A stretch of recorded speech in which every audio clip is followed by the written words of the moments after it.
నమస్తే అండి. నమస్తే. First of all congratulations. Thank you so much అండి. ఎలా ఫీల్ అవుతున్నారు? చాలా హ్యాపీ ఫీల్ అవుతున్నా.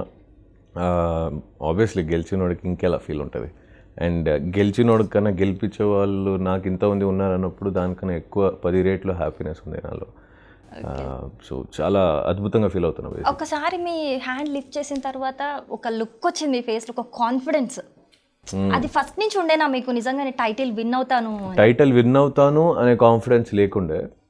నేను హౌస్ ఎంటర్ అయినప్పుడు 5వ వారం 6వ వారం వెళ్ళిపోతాను, ఇంకా నాకు ఈ ప్లేస్కి అక్కడ చాలామంది చాలా టఫ్ కాంపిటేటర్స్ ఉన్నారు, ఇంకా 5-6 వీక్స్ ఏమంది అనుకుని కూర్చున్నాం.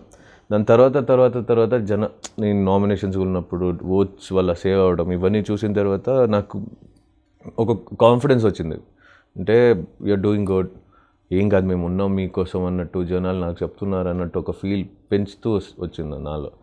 So that game me a very good confidence. Top 5 వచ్చేసరికి ఇంకా పీస్, అరే ఇక్కడ దాకా తీసుకొచ్చారు, ఎన్నో లక్షల కోట్ల మందికి మాకు ఈ ఆపర్చునిటీ వచ్చింది. బేసిక్లీ చెప్పాలంటే నేను ఇప్పుడు నడుస్తున్న దారి, అంటే నేను ఏ లైఫ్ స్టైల్ ఇప్పుడు వచ్చానో నేను, ఇది చాలామంది డ్రీమ్స్. సో ఆ డ్రీమ్స్ని నాకు ఇచ్చారు జనాలు ఇష్టపడి, అంటే ఐఎమ్ ఆల్రెడీ అ విన్నర్.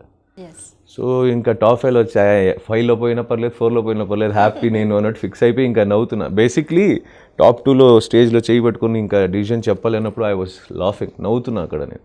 అంటే నేను ఫుల్ హ్యాపీ అయిపోయా, ఇంకా బయటకు కూడా వెళ్తున్నా, నేను మా వాళ్ళని కలవచ్చు అని ఆ ఫీలింగ్లో హ్యాపీ. అందరినీ చూస్తుంటే కూడా నవ్వుస్తుంది, అందరూ టెన్షన్లో కూర్చున్నారు. So that was very happy moment. నేను అది లిఫ్ట్ చేయకపోయినా I was already happy, because నన్ను అక్కడి దాకా తీసుకొచ్చారు అనేది నాకు చాలా హ్యాపీ. మీ పేరెంట్స్ రియాక్షన్ ఎలా ఉండింది?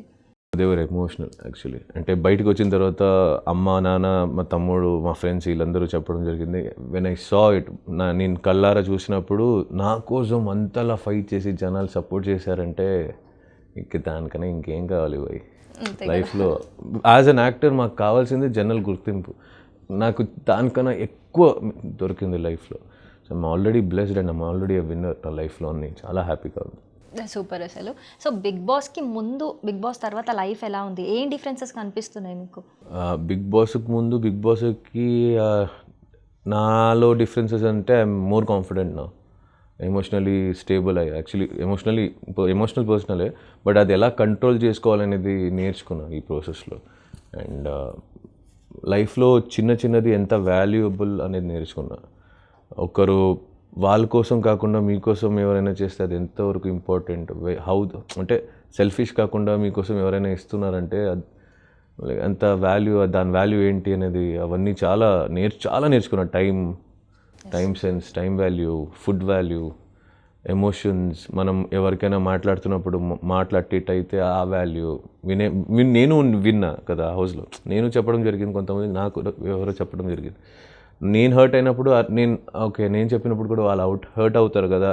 ఇలా అంటే ఆలోచన చేయడం విధానం ఏముందో ఒక మనిషి, అంటే ఒక సిచ్యువేషన్ బట్టి I learned it from the both side. 2 side నేను ఆలోచించగలుగుతా ఇప్పుడు. I can think from both side.